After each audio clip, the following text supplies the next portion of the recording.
Welcome back to the John McKay Show here on RadioOnFire.com. Of course, we're broadcasting from the Radio on Fire studios here in Baltimore, Maryland. And I'm very excited about today's show. Some people are going to say I'm always excited, and that's true as well, but I am very excited. Of course, we're talking the 2020 election, as I have frequently said, the most important election of our lifetime for many reasons. And here in Baltimore, this is a monumental election. We're going to be deciding who is going to be the next mayor of this great city. And I say great city because it is a great city. But with anything that's great, you have ups and downs, you have highs and you have lows. And I'm not gonna say that we're at a high. I'm not gonna say that we're at a low. We're kind of like at a middle. We're at a middle point. But there have been some dips, and many people have debated this as I have. We are at a crossroads between the old guard and the new guard.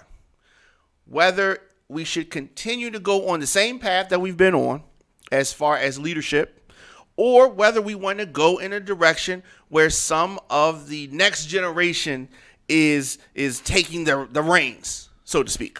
So I'm going to be talking today with TJ Smith, who is going to have a conversation with the show about his journey, where he is with things, the past, present, and the future. So I'm very excited about that. So let's do this. Let's take a break. Let's come back, and it's going to be a quick break. Let's take a break, come back with our guest, TJ Smith. RadioOnFire.com. Stay tuned.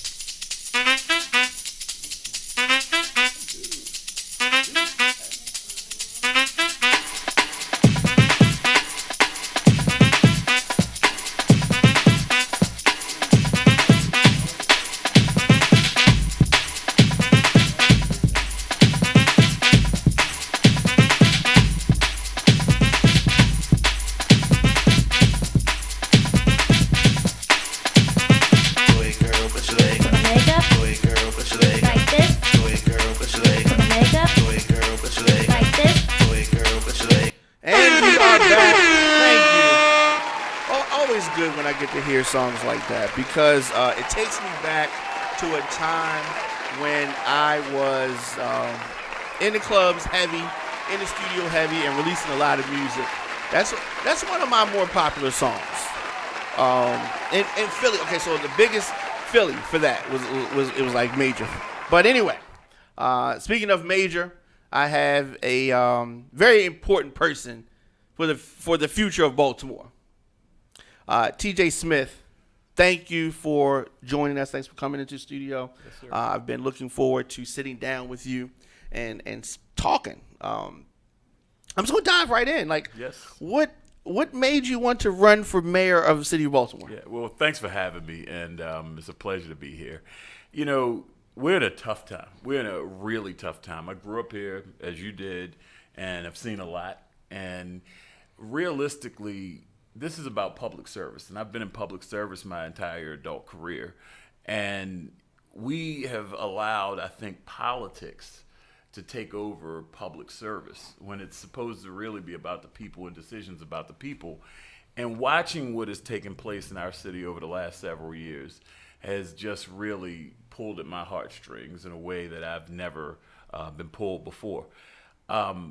It's a call. It's a call of duty, quite honestly, to be drafted to do something like this. I mean, it's a huge job, of course, but when you feel like you can make decisions and do the right things for people and do it in a non-political way, you have to jump out there and jump off that diving board and jump into the water.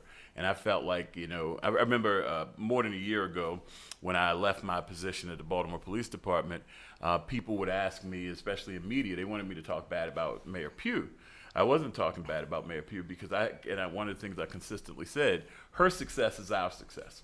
And we want her to be successful. So a year Absolutely. from now, we're not even talking about who's running against her. Because if she does well, that means we're doing well. Right. So it's not about anyone's success or failure. It's really about anyone's success, I should say. It's not about anyone's failure.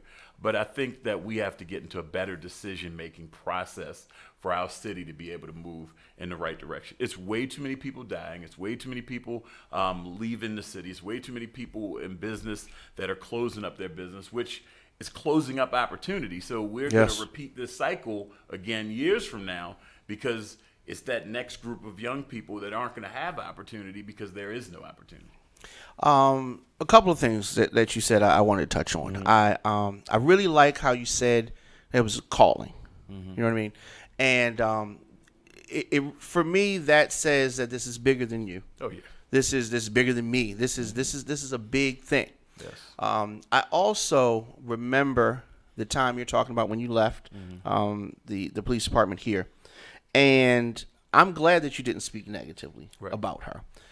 There were a lot of people that did, and once again, I think it's bigger than one person. You know, so zooming in on her would not help anything. Right. The other thing is that when you talk about the city that we grew up in and how it can be better, those are the things that motivate me. When I saw that you were leaving, I started to see people post things in your comments about running for mayor. It never dawned on me that you would even be excited to do something like that. Right. You know, what led you to politics? Faith, and again, you know, politics is the job, but the real job is service to the people. Right. But it's faith. People who aren't believers. You know, some friends of mine who aren't believers, as you know, because they knew how I was back and forth in making the decision. And when I got the clarity, I had the clarity, and it's like, well, how did it happen? I said, faith. And then we were at Elijah Cummings' funeral, and people who were watching it. And there was a point where Bishop Thomas was doing the eulogy, and he talked about how Elijah didn't have the backing of the establishment, and it was just this message. And one of my friends who I know is not as much of a believer, I'm trying to lead him the right way. Yeah. He said, "Are you listening to this?" He said, "It's speaking to me." I said, "No, I already know." I said, "Are you listening to it?" You know, because I already know. So really, as crazy as it is, it truly is about faith. You know, your producer asked, "How come you didn't come with people?"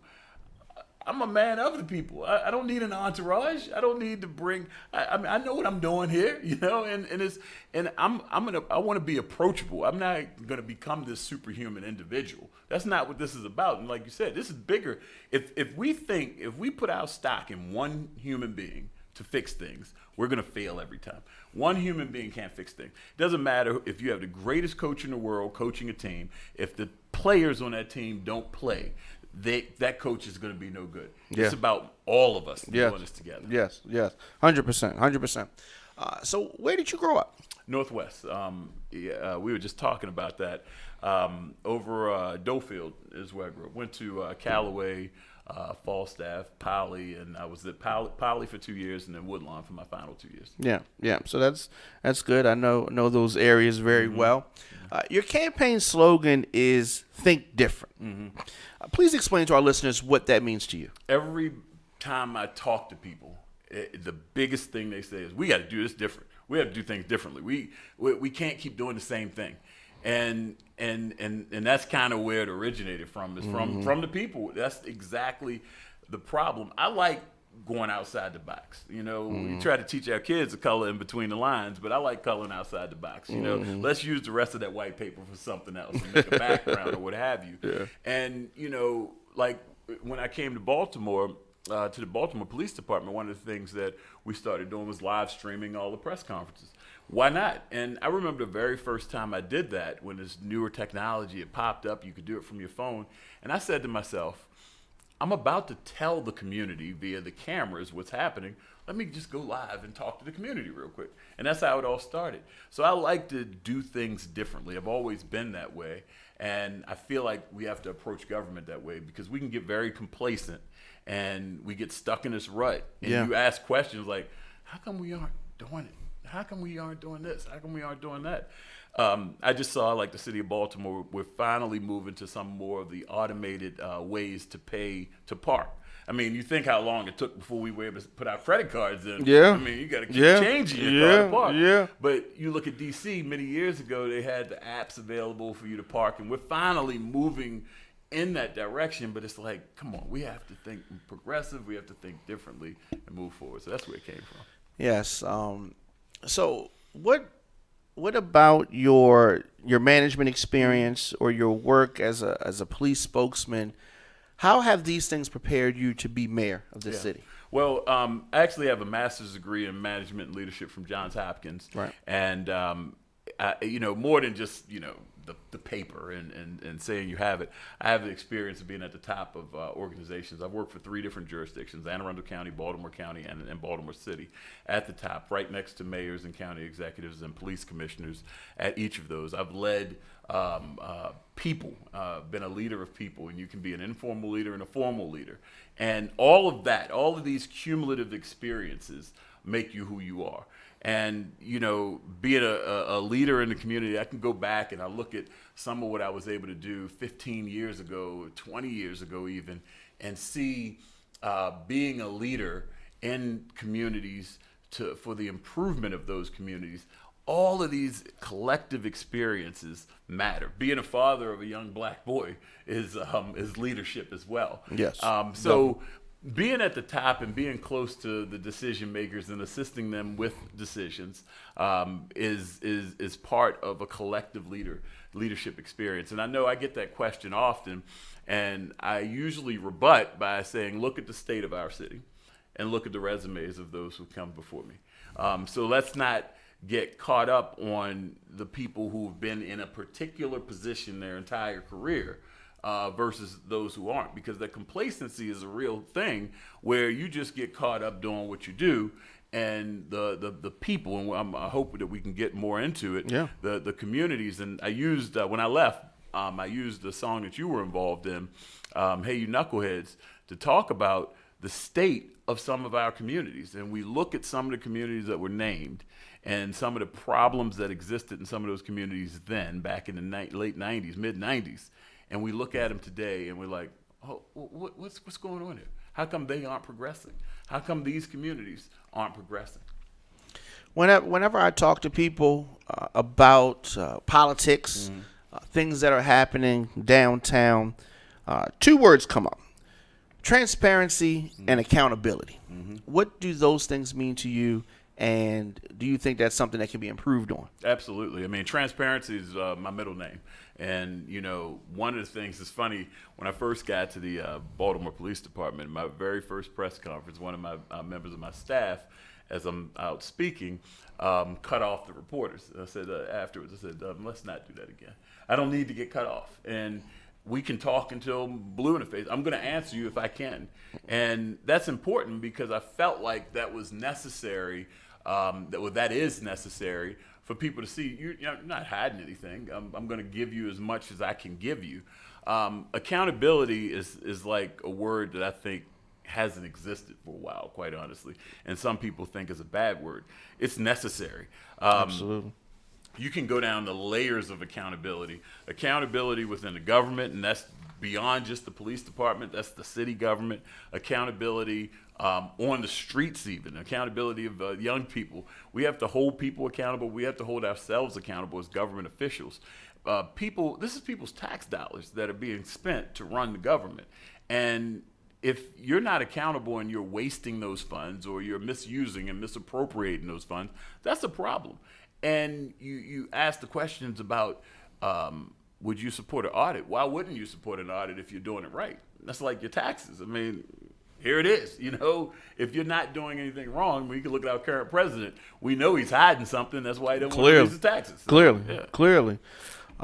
In the spring of this year, the computer systems in Baltimore were compromised by some ransomware called Robinhood.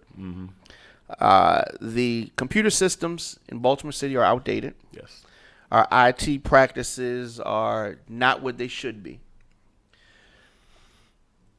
The ransom that they were asking for was $76K. would you have paid that ransom? Well, the one thing about the art of negotiation is you're not going to talk about what you would or should have done. And the situation that took place there is much bigger than would you have paid the ransom. It's what have we been doing to address this issue? And the fact that it's gone on this long, because this wasn't the first time it happened. No. It actually happened during my tenure there, and it was it wasn't publicized as much, but it occurred. But not to this degree. Not to this degree. Right. But to have your city essentially handcuffed the way it was. I mean, basic government functions, you can't even collect money. Yeah. You can't send out bills. These are investments that have to be made. And that's part of some of the forward thinking that's necessary within government to think beyond today. I mean, you can't continue to operate. And these are investments. It's you're not going to go through and make these widespread changes of every single thing because it all costs money and they're all investments. However, there has to be a strategic plan in place to turn some of these things over. And technology is one of the big things. I mean, if you look at the consent decree for the police department, for instance, that's one of the big things that was mentioned, technology, because people who complain, their complaints getting lost in the land of the abyss because there's not the right software to input the complaints as they come in. And you look at it on the city government side of things, the same concept. So we have to improve our technology, and we have to take that moment that occurred last spring as a moment that we make sure it never happens again. Absolutely. So you working so close with the police department here, Mm-hmm. I think that you'll have some insight on where I want to go. Yeah. And that is about the relatively new police commissioner, Michael Harrison. He has not been in the job that long, so it's difficult to really look at his impact thus far. But what did you think of his crime plan? And generally speaking, how do you feel about the job he's done thus far?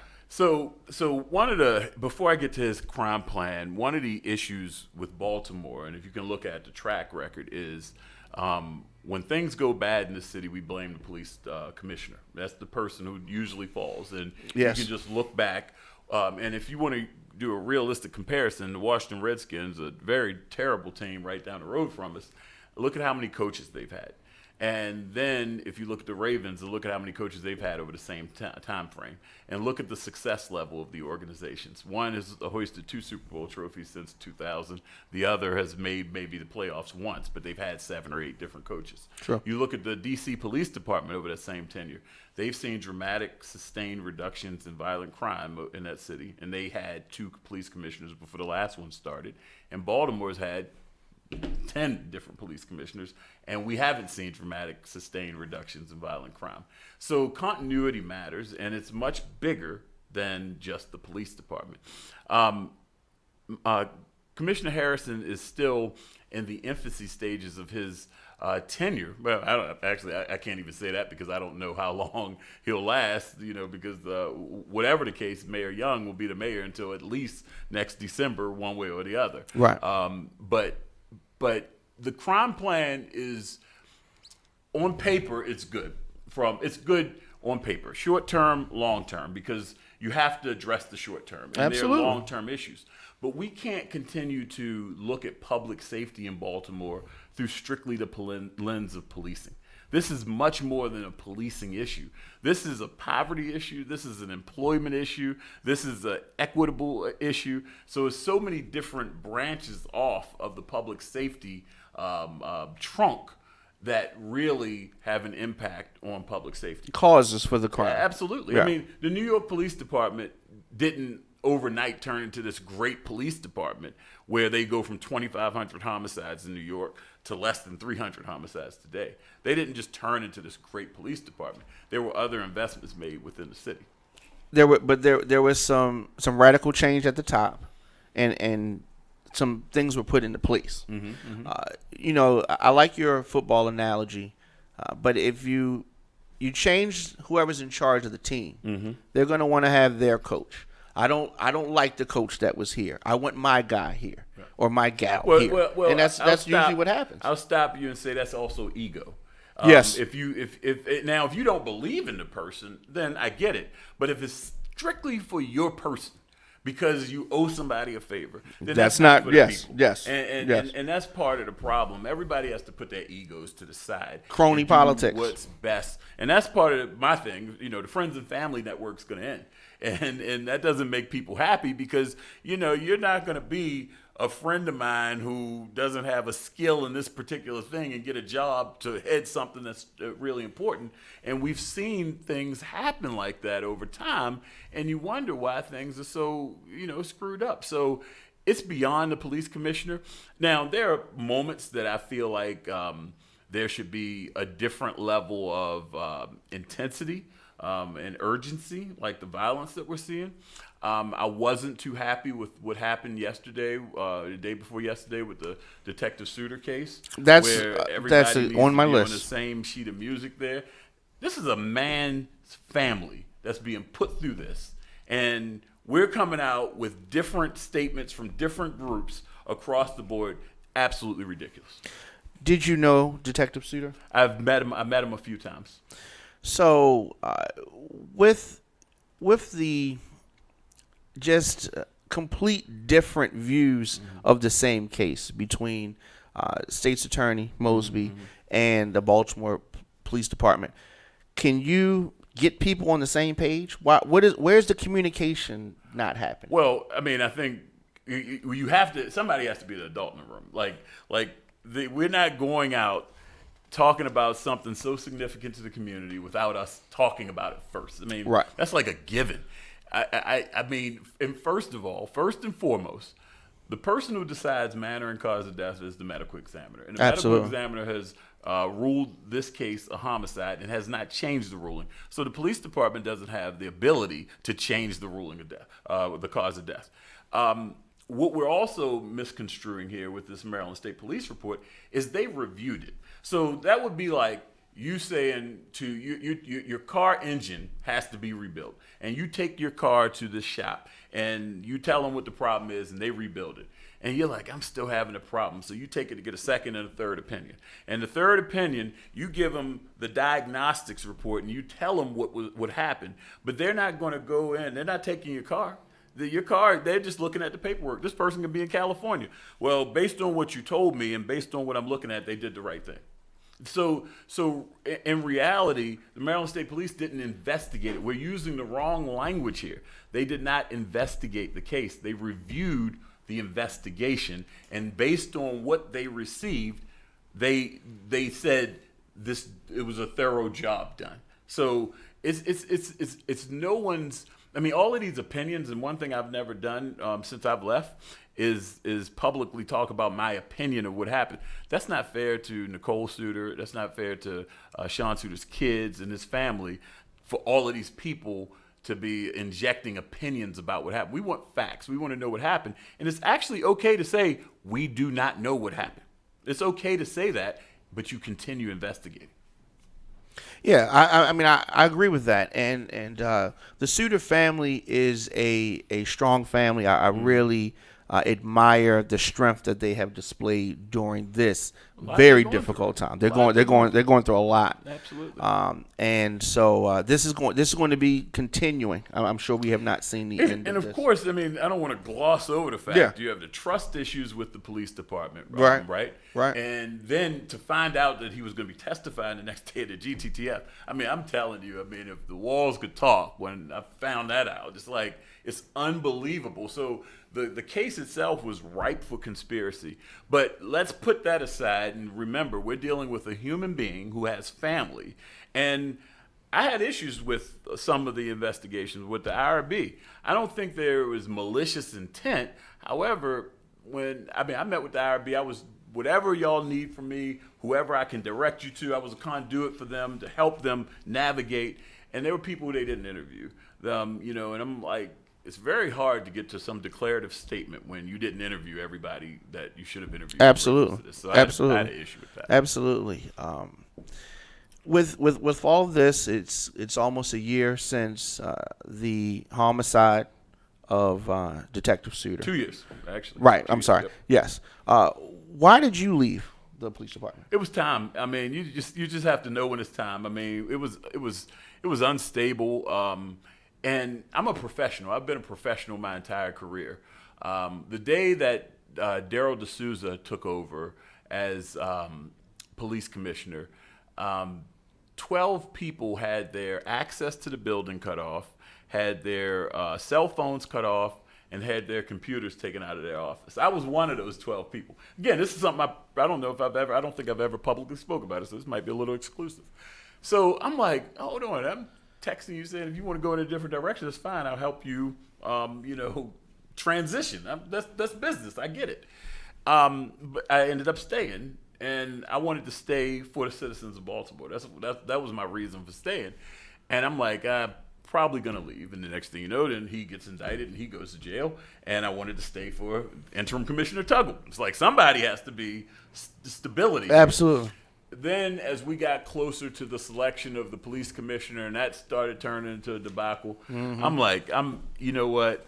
It was drama going on.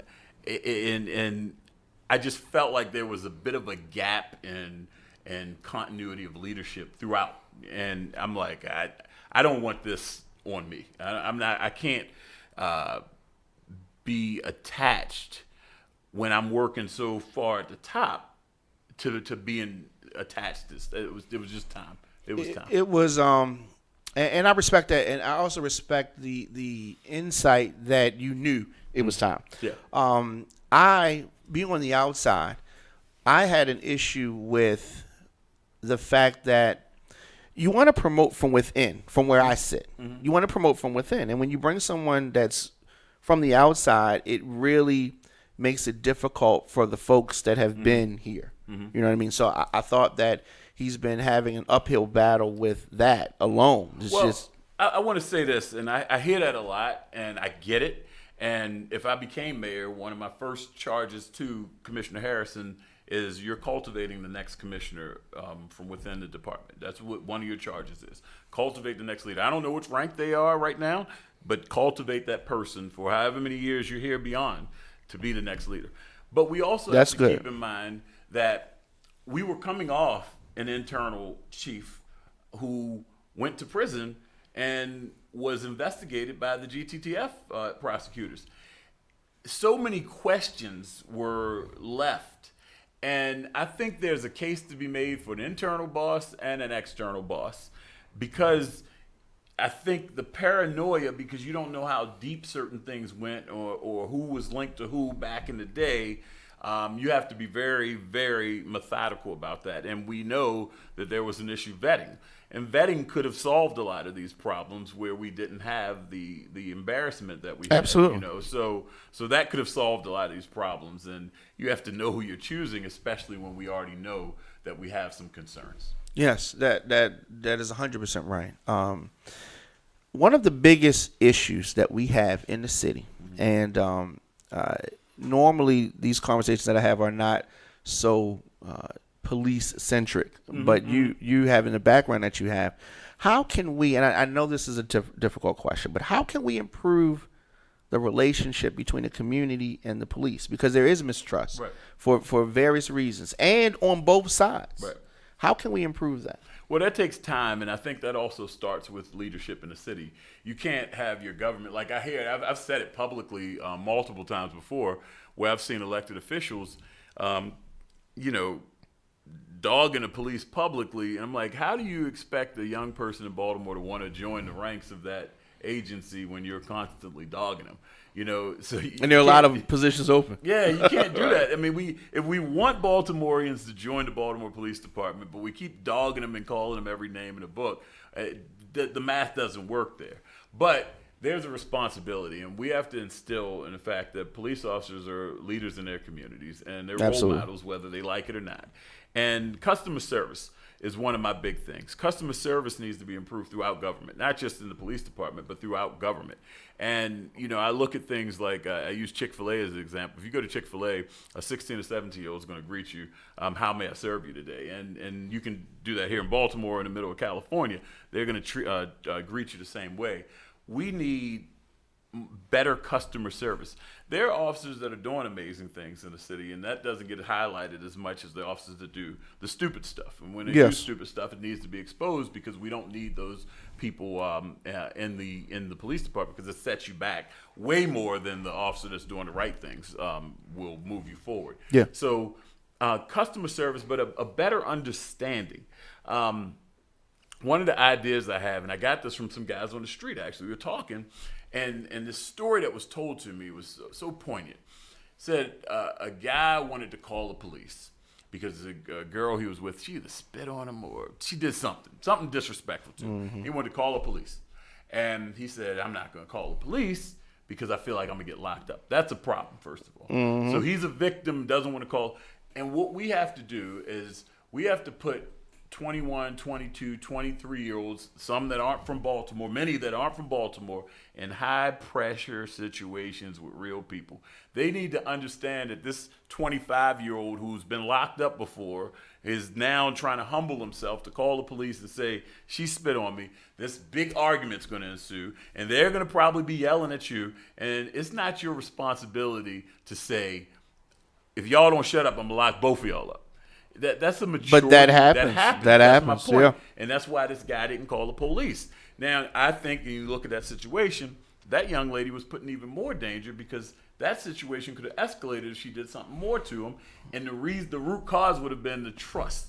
So de-escalation is a big deal. It's not a bad word. De-escalation is a big deal. Officers need to know they're going into environments where people aren't going to be the best communicators, aren't going to know how to de-escalate themselves, but you have to help bring it down. If you're escalating with them, then we're just going to have drama. Yeah, absolutely. And that's it right there. I mean, that's knowing that, and also and correct me if I'm wrong, do citizens have the right to ask a question to the officer? Yes. Why are you pulling me over? Why am I being stopped? Why Absolutely. So they can ask that question, and it's within their legal and they right. should get the answer. They should get it. That's good to know because it doesn't always seem like that's something that's permitted. Surveillance plane. Okay, this is something that was talked about. It's come back up. Where do you sit with the surveillance plane? We should have it. We should have it. We should have it. Okay. Yes, and this goes back to leadership and decision making. Yeah, it's come back up. Well, we don't even have an answer because it's kind of like we can't. I mean, we can't stop them from flying the plane. What the heck? Well, come on. Let's stop. We're playing with people's lives. As we sit here today, 295 people have been shot and killed in this city, and 800 plus have been shot. Yes. And that's a big problem. Big. You look at, and then you go back and look at the news earlier this week. Howard County is actually looking at getting drones in Howard County, which are much more invasive than this plane would ever be. But we have to embrace technology, but we also have to ensure that we put the right parameters in place around people's protection. Technology is not a bad thing. Look, our smartphones are smarter than we'll ever be. You know, you look up something on Amazon and you go to Facebook, you're going to see an ad for it right there. That's true. But we know we have to be smart about it. You have to teach your child how to use this and how to navigate it and not get caught up in anything. We have to be able to put parameters in place and can't make everything the boogeyman because we think that it's invading our privacy. But I mean, the issue would be oversight. So Exactly. Technology in the wrong hands, Of course. to me, helped get Trump elected. Well, In the wrong hands and unchecked. But unchecked, and if you, with something with the scrutiny that this plane has had, you're probably going to have better protections over this than some of the other things that exist within policing. So you just have to be smart about it, and you can create what you want to create. So you might be able to create a board that civilians sit on that have oversight, joint oversight in this program to see how the data is collected, to see how the data is used, to see how the data is disposed of. And I've said it often, the plane is not a mea culpa, it's a thing. And we seem to be so adverse to capitalism sometimes in our city, where I've heard people say he's just trying to get rich. Well, the only way he gets rich is if it works, right? I mean, Right. If it doesn't work, who wants it? And then if it works, and maybe he should get rich. If it works, is it not better for Baltimore? That means when we say it works, That means it's helping solve cases. We're seeing a reduction in violent crime, and that's what we want. So we can't be totally against it. Of course, it needs to be vetted, but you're looking at a piece of technology that's a tool in the toolbox that doesn't cost taxpayers a dime, and we could have a trial period. Yes. I mean, we have those. What are the blue lights? We have a bunch of cameras, and that's one of the reasons we have why a bunch they of wanted cameras to, already. But that's the thing, like, and that's part of this where there are misnomers where people just don't understand the technology. The plane won't be able to tell you who anybody is on the ground. You can't tell their race, height, sex, any of that. Can't tell anything. You just have a dot that moves in a different direction after an incident occurs. What you do is you follow the dot when it goes under one of the city watch cameras, which can tell you your race and height and weight and everything else. You use that to further your investigation. So it's an investigative tool. So it's something to kind of point towards where a alleged assailant could be. Absolutely. And so you're saying it's something that could say, okay, we need to look at the camera that's at the corner of this and this to get a better understanding. Okay, I can see that's that. It.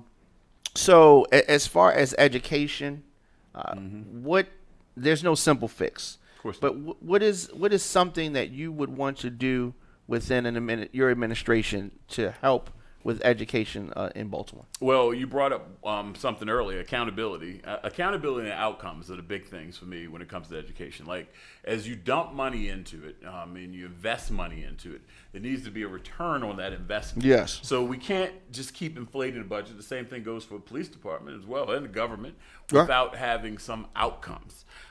We have to, I don't believe in a one-size-fits-all education approach. But a partnership with the school superintendent is necessary. I have a great deal of respect for Dr. Santelides, and I want her to be a partner. Like, one of the things, for instance, and it was just in the news again today, of the status of Port Covington down in South Baltimore.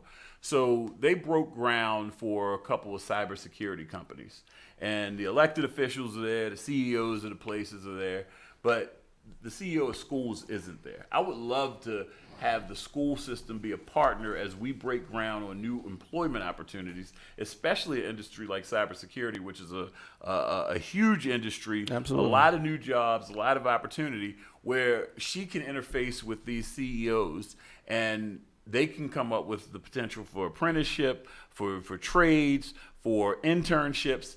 But you could grow a partnership where now Forest Park becomes a cybersecurity school, as opposed to this type of school, or we're adding cybersecurity as part of the curriculum, because our kids have to be ready to work on the day that they graduate, and they should be able to work in decent jobs. It doesn't have to be college, but you should have some sort of blueprint of where you can go, and if you can earn a job in cybersecurity after completing high school, and then you have a blueprint of knowing I need to get my associates to move up to the 6th floor, I need to get my bachelor's to move up to the 10th floor, but I can work and earn a living and go to school, and I know my path. So we have to think differently about. You said I did that. You have to think differently about how we approach education. Absolutely. And again, it's just not a one size fits all approach. But like, I look at the fact of Poly and City. These are still your two college preparatory schools in the city, and it's been that way forever. Well, I mean, why hasn't it grown? Why hasn't it been another Poly or City that's popped up since? We can do that, but we have to be very deliberate about doing it. Yes. You when you made your announcement, did you get any phone calls from former colleagues like, what are you doing? Like, Well, did you step on any toes? Honestly, because it's been rumored for so long, it's like the worst kept secret in the world, right? Even though I hadn't made a decision, all the rumors were going on, and I hadn't made any decisions. I was humbled and overwhelmed by the calls. I mean, people that I think don't like me calling me and saying you'll do a great job, and that meant a lot. And I'm telling you, I'm a man of faith, and I've been blessed. When I left the Baltimore Police Department, to see what people had to say about me was like reading your own eulogy in a lot of ways because I couldn't believe it. I mean, I'm just a guy. I'm just a guy who was taking a liking to public service. And this is no disrespect to anyone. I mean, Jack Young, Brandon Scott, Thuroo Vigneraj, all these folks are in public service. We just have different philosophies and different goals. But at the end of the day, we're in public service. It's a thankless job. But yeah, people were, I was humbled. And yes, a few people thought I was crazy. But they also know my heart. So it's a lot of people that aren't surprised. Like, it's some people that I think are taking bets. I told you first that you would be mayor, and like 5 years ago. And it's like, well, you never know who told me before that. So yes. So the campaign is fully underway. What kind of reaction have you been getting to people when you're knocking on doors and they see T.J. Smith stand on their front porch? It's great because people are like, I never would have expected you to knock on my door. Well, right. I'm here. But this lady the other day, it was a really good story. It's one of those. I told one of my people that was out with me. I said I got to log this for the campaign book. But so this lady, I'm talking to her through her mail slot, and she said, "Who?" And I said, "T.J. Smith." She opened the door and let me in. And so you're in the house. And yeah, I'm in the house. I'm talking to her. And she said, "You look like the guy that used to be on TV." I said, "That's me." And she said, "I really liked him." And she's talking about me in the third person. I said, "I am him." And she said, "How he would make a great mayor." I said, "Well, thank you." And she kept talking about me in the third. "Oh, he has my vote." And I said, "Well, thank you." I just rolled with it at that point. Yeah, but it was great because she knew who I was, but I was in the third person, so I just roll with it. But it's fun getting to talk to people, but it's also heartbreaking because you hear a lot of the same stories about the violence, and then here in some of the communities I've been in, and again, I do things differently. I went out to a community where murder had taken place, and this wasn't part of our mapping and all. It was a community. I said, I want to go there. I know I need to spend my time more valuable, but this is valuable to me. And my big thing when we talk about this violence that we're dealing with is also the trauma. And the people had experienced a murder on the block. And I said, besides the police asking, have you seen anything? Besides the media knocking on your door asking, do you want to talk about what you saw? Has anybody asked, are you okay? Because you just saw something that is not normal. And they're like, no. And that's a big thing to me, trauma. Because as we talk about these numbers, and we're at 295, and 300 is another number to me. But for the city we're going to be talking about, it's going to be a news story. That's 300 families, and there are people attached to every single one of those numbers. I look at my own personal situation, my brother, and look at his kids. They're automatically thrust into the at-risk category because they don't have a father anymore. That's real, but they don't count that in the numbers. We're talking about 295. When my brother was 173, we don't count everybody associated with 173.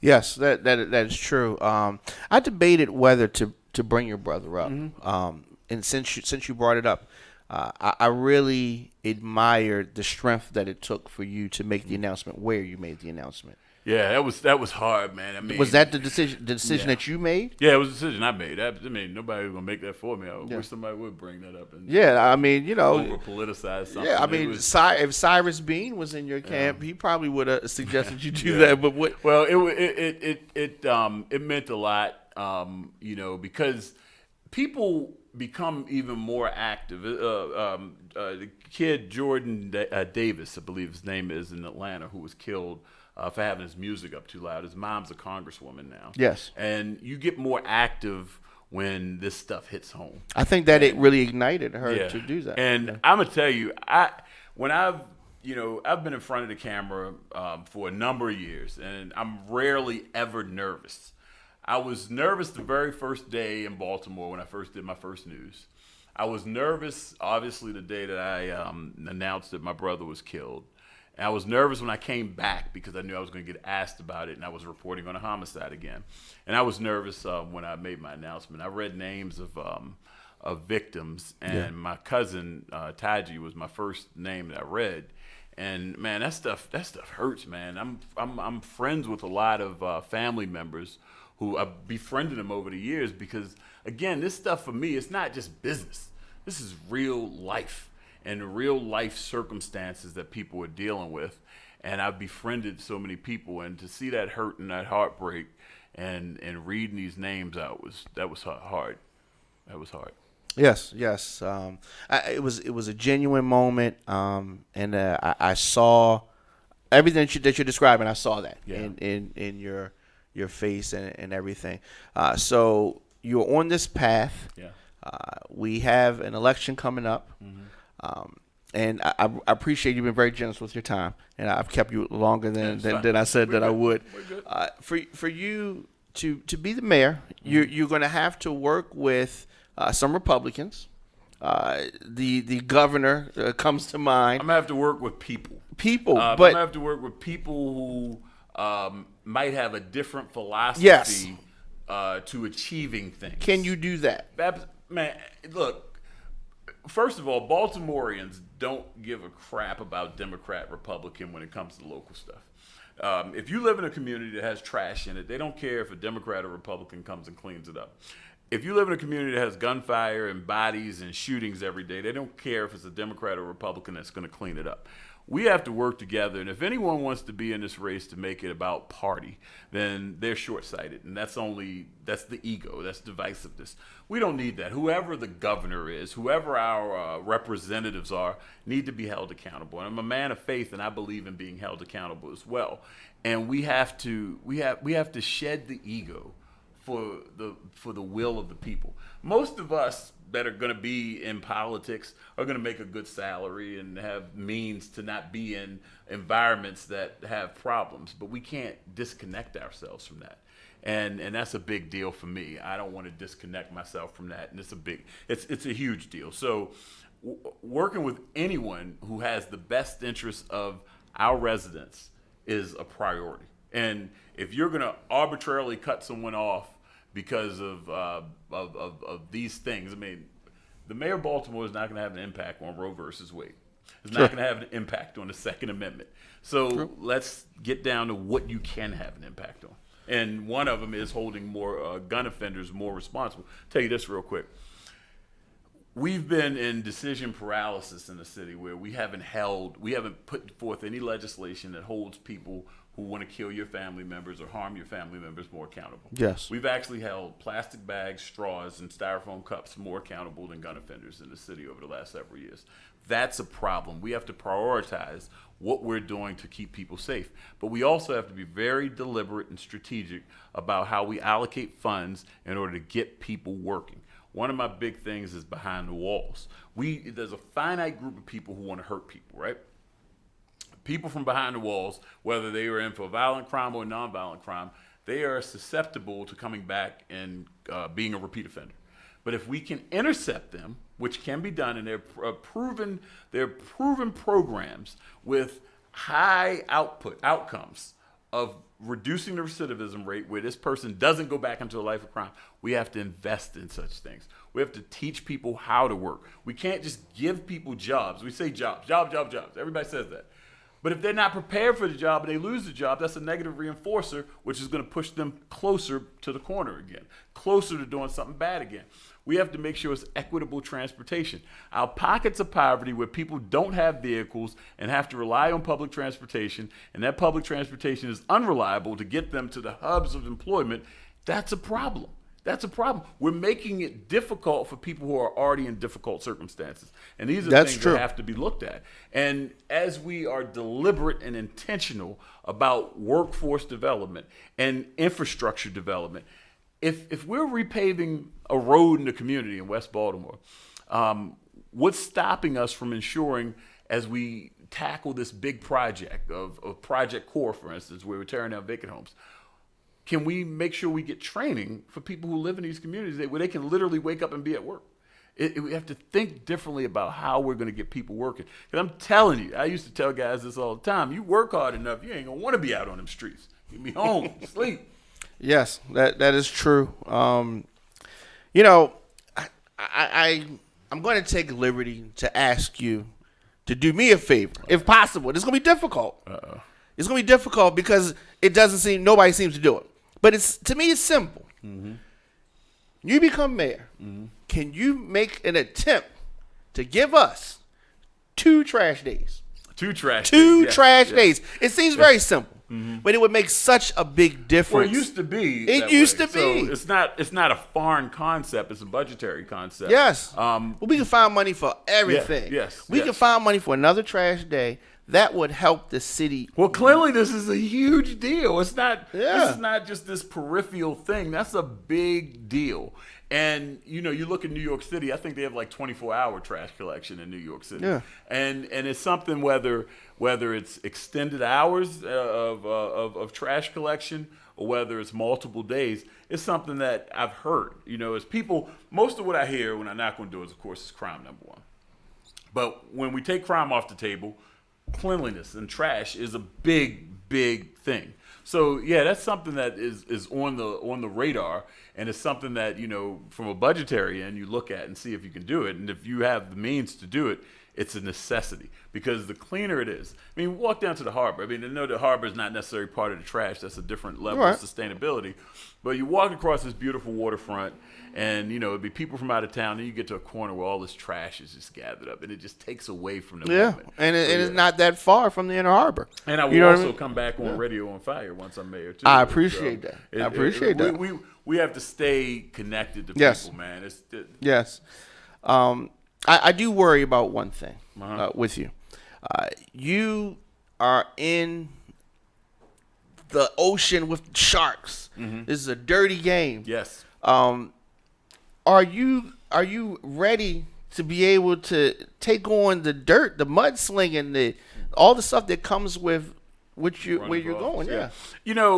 I've been battle tested, been through a lot in my life, and I look at these, the people who are gonna go down that route. Yeah. Most of the people who do that are suits. They aren't really street people. They Right. hide behind offices and do that crap. It's unfortunate because it also distracts from what we're supposed to accomplish and what we're trying to accomplish.